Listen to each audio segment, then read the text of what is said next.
এই দুনিয়ার পুরো জীবনটা এটা হচ্ছে লালসাময় একটা জীবন, লোভ, মরিচিকা, মায়াজাল। এই মায়াজালে আমরা আটকে আছি, ফলে মৃত্যুর কথা আমরা ভুলে গিয়েছি। পাগলের মতো ছুটছি, আরো টাকা লাগবে, আরো খ্যাতি লাগবে, আরো যশ লাগবে, আরো দাপট লাগবে। আমার এত টাকা দিয়ে কি হবে? এত সম্পদ দিয়ে কি হবে? এত ব্যস্ততা দিয়ে কি হবে তোমার? স্টপ, থামুন, অনেক হয়েছে। আন্না, থামুন, take a rest, take a breath and think about death. Think that you have to go back to your Lord. একটু বসেন না, একটু ভাবেন যে আমাকে চলে যেতে হবে, চলে যেতে হবে। এই কোলাহল, এই ব্যস্ততা, এগুলো থাকবে, থাকবো না আমি। সাইয়েদনা ওমর ফারুক বলেছেন, মুতু ক্বাবলা আন তামুতু, মরার আগে একবার মরো। হাসিবু ক্বাবলা আন তুহাসাবু আলাইকুম, তোমার হিসাব নেওয়ার আগে তুমি একবার নিজের হিসাবটা করো না। কাগজ বের করে একটু লিখো না কি কি ভালো কাজ করছিলা, যেগুলো দিয়ে নাজাতের ওসিলা হতে পারে। 1 2 3, আর কি কি আকাম কুকাম করছো দেখো না, লিখে দেখো তোমার অবস্থাটা কি। মরার আগে একবার মরো। মরার আগে খাটের মধ্যে শুয়ে শটান করে চোখ বন্ধ করে একবার মরার ভান করে দেখেন কেমন লাগে। চোখটা বন্ধ করেন আর ভাবেন আপনি নাই, কি কি হতে পারে ভাবেন। আপনার ছেলে মেয়েরা কান্না জুড়ে দিবে, আপনার প্রাণের স্ত্রী বিলাপ শুরু করে দিবে, বন্ধু বান্ধবের চিৎকার আর মাতম, স্থানীয় এলাকার মসজিদে ঘোষণা, অমুক এলাকার নিবাসী অমুক ভাই অমুকের ছেলে অমুক দুনিয়ায় নাই। সব আত্মীয়রা চলে আসবে, ফেসবুকে স্ট্যাটাস দেয়া হবে, সবাই সবাইকে জানাবে বিকাল 4টায় অমুক হাই স্কুল ময়দানে আপনার জানাজা। ছুটে আসবে, সবাই ছুটে আসবে আপনাকে শেষ বিদায় দিতে, গুড বাই জানানোর জন্য, আল ওয়াদা, বিদায় জানাতে আসবে সবাই।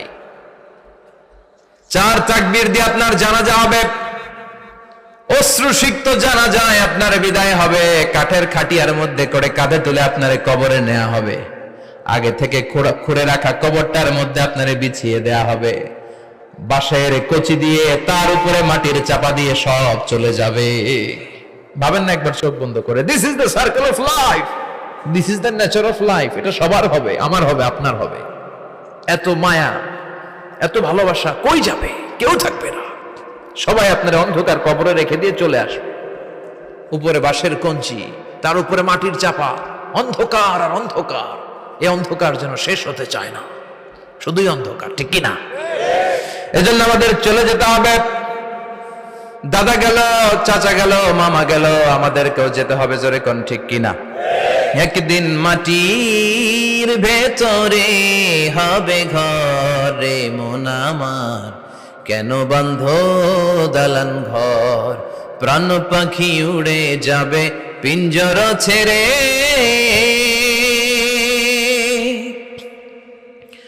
ধরা ধামে সবই রবে, তুমি যাবে চলে। বন্ধু বান্ধব যত, মাতা পিতা যারা সুত, সবই হবে তোমার পরে। মন আমার কেন বন্ধ দালান ঘর, একদিন মাটির ভেতরে হবে ঘরে মন আমার, কেন বন্ধ দালান ঘর, ঠিক কিনা? সব করে থাকবে, চলে যেতে হবে আমাদেরকে। এজন্য আখিরাতের কথা যেন আমাদের স্মরণ হয়। বিশ্বনবী বলতেন, নাহাইতুকুম আন জিয়ারাতিল কুবুর, আমি তোমাদেরকে কবর জিয়ারত করতে আগে নিষেধ করতাম, কিন্তু এখন নিষেধাজ্ঞা প্রত্যাহার করে নিলাম। এখন সব সময় তোমরা কবরের সামনে যাবা আর জিয়ারত করবা। কবরস্থানে যান তো? বড়ুয়া কৃষ্ণপুরের এই গ্রামের কবরস্থান আছে? কোন দিকে? পূর্ব দিকে আছে, গোখরার জলের ওদিকে। যান আপনারা, একটু যাবেন, একটু গেলে আখিরাতের কথাটা স্মরণ হবে। ওখানে ছোট শিশুরা শুয়ে আছে, কিশোর যুবকরা আছে, আপনার মতো তাগড়া যুবক, মুরব্বীরা আছে। এরা এই এলাকায় থাকতো, এরা আকাশ থেকে নেমে আসে না, এই এলাকার সন্তান, আজ নাই। একটা সার্টেন পিরিয়ড শেষে আপনিও থাকবেন না। This is the nature of life, this is the circle of life. ছোট্ট শিশু হয়ে এসেছিলেন, শৈশব, কৈশোর, যৌবন, প্রৌঢ়ত্ব। আগে ছিলেন সিঙ্গেল, বিয়ে করে হয়ে গেলেন ডবল। এরপরে আল্লাহ আপনাকে একটা মেয়ে দিল, এরপরে মেয়েকে বিয়ে দিয়ে শ্বশুর হলেন, এরপরে ওই মেয়ের ঘরে সন্তান হতে নানা হলেন। আর কতদিন? অনেক দিন হলো তো, অনেক লম্বা সময় পেয়েছেন আপনি। Think about death. এবার যাওয়ার কথা ভাবেন। আখিরাতের সামানের কথা ভাবেন, ফিরে যেতে হবে। কি শক্তিশালী যুবক, বার্ধক্য চলে আসলে লাঠি ছাড়া চলতে পারে না। কুচকুচে কালো দাড়ি সাদা হয়ে যায়, দাড়ির শুভ্রতা, বয়সের ভার, রং ধরা যৌবন জং ধরে শেষ, ঠিক কিনা? This is the circle of life. যুবক ভাইরা, এটাই জীবন, চলে যেতে হবে, কেউ থাকতে পারবে না, ঠিক কিনা? এটা রিমাইন্ডার আল্লাহ এই সূরার ভেতরে দিয়েছেন যে তোমাদেরকে ফিরে যেতে হবে, এই লোভ লালসা ছেড়ে দাও। রব্বুল আলামিন বলেন, আলহাকুমুত তাকাসুর হাত্তা যুরতুমুল মাকাবির। ও গোলাম, দুনিয়ার সম্পদ, লোভ লালসা তোদেরকে পাগল বানিয়ে দিয়েছে। এই লোভ পাগলামি কোনোদিন তোদের থামবে না যতদিন না তোরা কবরে ঢুকবি, ঠিক কিনা? কার কথা? আল্লাহ বললেন, দুনিয়ার সম্পদ আর লোভ আর মোহে তোমরা গাফেল হয়ে গিয়েছো। আখিরাতের কথা বেমালুম তোমরা ভুলে গিয়েছো, কিন্তু আখিরাতে তোমাদের যেতেই হবে, কবরের বাড়িতে তোমাদের ঢুকতেই হবে, ঠিক কিনা? যেতেই হবে, আমরা ভুলে যাই। আলহাকুমুত তাকাসুর, অতিরিক্ত পাওয়ার লোভ, বেশি বেশি খাওয়ার লোভ, বেশি বেশি জমানোর লোভ মানুষকে গাফেল বানিয়ে দিয়েছে। এটা মানুষের স্বভাব, আরো চাই আরো চাই, এই স্বভাবটা আছে না নাই? দেখবেন ছোট বাচ্চারা মসজিদের দোয়া অনুষ্ঠান শেষে জিলাপি দেয় না? বড় কৃষ্ণপুর কি দেয়? আগে বাতাসা দিত না, এখন কি দেয়? জিলাপি দেয়, মিষ্টি দেয়। তো মসজিদের 2-3 গেট থেকে যদি দেয়, ছোট বাচ্চারা দেখবেন এদিক দিয়ে কয়েকটা নিয়ে আবার ওই গেটে লাইন ধরে। ওর হাত হলো ছোট হাত, ওর হাত ভর্তি জিলাপি, আর নেওয়ার জায়গা না, এরপর আরেক জায়গায় লাইন ধরছে, আরো লাগবে, আরো লাগবে, এই আরো আরো আরো চাই। এই স্বভাবটাই মানুষকে কুড়ে কুড়ে শেষ করে দিয়েছে। এত লাগবে কেন তোমার? চাহিদার কোনো শেষ নাই, unlimited demand of human being. যার আছে বেশি তার চাই বেশি, যার সাইকেল আছে তার হুন্ডা চাই, হুন্ডা আছে তো প্রাইভেট কার চাই, প্রাইভেট কার আছে তো প্লেন চাই, প্লেন আছে তো হেলিকপ্টার চাই, হেলিকপ্টার আছে তো ওইটা চাই, ওইটা আছে তো সেটা চাই, ঠিক কিনা? এলাকার মেম্বার যে হয়েছে চেয়ারম্যান হতে চায়, আছে না নাই? চেয়ারম্যান সাহেব এমপি হতে চায়, আছে না নাই? এমপি সাহেব মন্ত্রী হতে চায়, আছে না নাই? মন্ত্রী সাহেব প্রধানমন্ত্রী হতে চায়, আছে না নাই?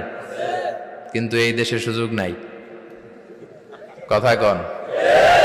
এই দেশে প্রধানমন্ত্রী সিলেক্টেড, 2-3 জনের বাইরে কেউ প্রধানমন্ত্রী হতে পারবি না, ঠিক কিনা? আমার এই জীবনে তো আমি 2-3 জনই দেখলাম। বেগম খালেদা জিয়া, মাননীয় প্রধানমন্ত্রী শেখ হাসিনার ছোট্টবেলা দেখেছি এরশাদকে, আমরা তখন ছোট। তো মানুষের চাহিদার কোনো শেষ নাই, যার আছে বেশি তার চাই বেশি।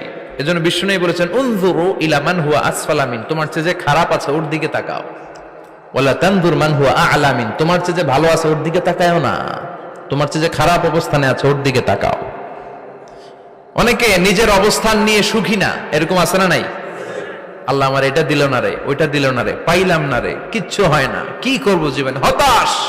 আসলে আছে কিন্তু অনেক, কিন্তু শুকরিয়া নাই, ডাকাত, ঠিক কিনা? নিজের অবস্থান নিয়ে সুখী না, কিন্তু অনেক লোক আছে তারা আপনার অবস্থানে পৌঁছতে চায়।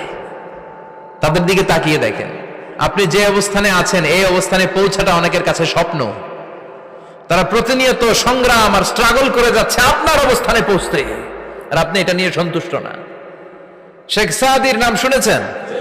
বালাগাল উলা কাশাফাত দুজা, এই কবিতাটার রচয়িতা, ইরানের বিখ্যাত এক কবি। উনি একবার আর্থিক সমস্যার মধ্যে দিয়ে সময় কাটাচ্ছেন, টাকা নাই, পয়সা নাই, পায়ে দেওয়ার মতো জুতা নাই। উনি খুব দুঃখ পেলেন, হায় রে, আমি ইরানের এত বড় কবি, আমার পায়ে দেওয়ার মতো জুতা নাই। দুঃখ ভরা মন নিয়ে রাস্তায় হাঁটতে বেরোলেন। হাঁটতে হাঁটতে হঠাৎ দেখলেন একটা লোক শুয়ে শুয়ে কাঁদছে, ওই লোকটার 2টা পাই নাই, পাই নাই। উনি সেজদায় পড়ে গেলেন, আল্লাহর কাছে ক্ষমা চাইলেন, আল্লাহ অনেক দিয়েছো, শুকর আলহামদুলিল্লাহ। এজন্য যেই পরিস্থিতিতেই থাকি না কেন আমরা কি পড়বো? জোরে বলেন, কি পড়বো? এজন্য কানাতু মিনাল ইসলাম, অল্পে তুষ্ট থাকার নাম হলো ইসলাম।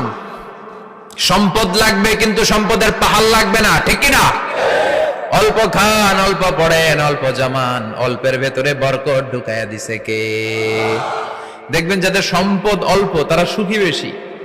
জরিপে এটা দেখা গিয়েছে, অনেক সার্ভেতে এটা এসেছে, যারা সম্পদশালী এরা দুঃখী বেশি। এদের দুঃখ বেশি, টেনশন বেশি, খুব স্বাভাবিক। টাকা যার বেশি, রোগ তার বেশি। টাকা যার বেশি, টেনশন তার বেশি। টাকা যার বেশি, ঘরে শান্তি তার কম। আছে না নাই? ঘরের ভিতরে অশান্তি, ছেলে কথা শোনে না, ছেলে টানে গাঞ্জা, মেয়ে করে পরকিয়া। আছে না নাই? স্ত্রী কথা শোনে না, ভালোবাসা নাই, ঘরটা জাহান্নামের টুকরা। রোগ বালাই, এক একটা হসপিটাল বিল পরিশোধ করতে মাসে 5 লাখ 10 লাখ। আছে না নাই? কিছু খেতে পারে না, ডাক্তার একেবারে ডায়েট মেনু বেঁধে দিয়েছে। Diet, very diet menu. এটা এটা এটা এটা কিছুই খাবেন না, শুধু গরু খাবেন না, খাসি খাবেন না, চিংড়ি খাবেন না, খালি ঘাস খাবেন। ইচ্ছে মতো ঘাস খাবেন, মানে ঘাস জাতীয় যত আইটেম আছে সব খাবেন। শাক খাবেন, সবজি খাবেন, সালাদ খাবেন। গরু, চিংড়ি, মুরগি, গোশত, ইলিশ কিছু খেতে পারে না। তাহলে রোগ বেশি, খাওয়ার মজা নাই, ঘরে সাংসারিক শান্তি নাই, খালি ব্যারাম আর ব্যারাম। ঠিক কিনা? কিন্তু সম্পদের পাহাড় ঘটেছে। আর অল্প যারা খায়, অল্প পড়ে, রিক্সাওয়ালা, কুলিওয়ালা, অল্প বেতনের চাকরি, কিন্তু হক হালালি মেনে চলে, দেখবেন শান্তি আছে অনেক। হ্যাঁ, বাসা ভাড়া দেয়, ফ্যামিলি চালায়, বাচ্চাদের স্কুল বিল, এরপরও মাস শেষে 1-2 হাজার টাকা হাতে থেকে যায়। আর ওর প্রতি মাসে 10 কোটি টাকা ইনকাম, তারপরও ব্যাংকের ঋণ আছে না নাই? সুখ কারে বলে? কিভাবে আপনি সুখকে ডিফাইন করবেন? সুখ তো টাকায় কিনা যায় না। শান্তি টাকা দিয়ে হয় না, শান্তি দেওয়ার মালিক কে? শান্তি আছে অল্প খেয়ে শুকর করার মধ্যে, শান্তি আছে আলহামদুলিল্লাহর মধ্যে। চিল্লায় বলেন ঠিক কিনা?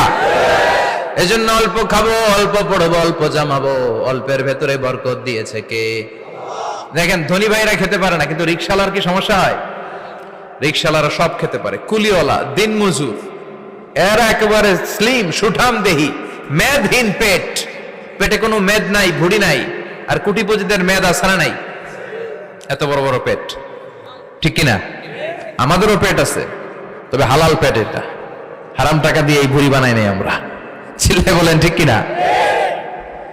রিক্সাওয়ালা, কুলিওয়ালা নিজেও নামাজ পড়ে, বউও নামাজ পড়ে, বাচ্চাটাও নামাজ পড়ে, রিক্সা চালায় আর জিকির করে লা ইলাহা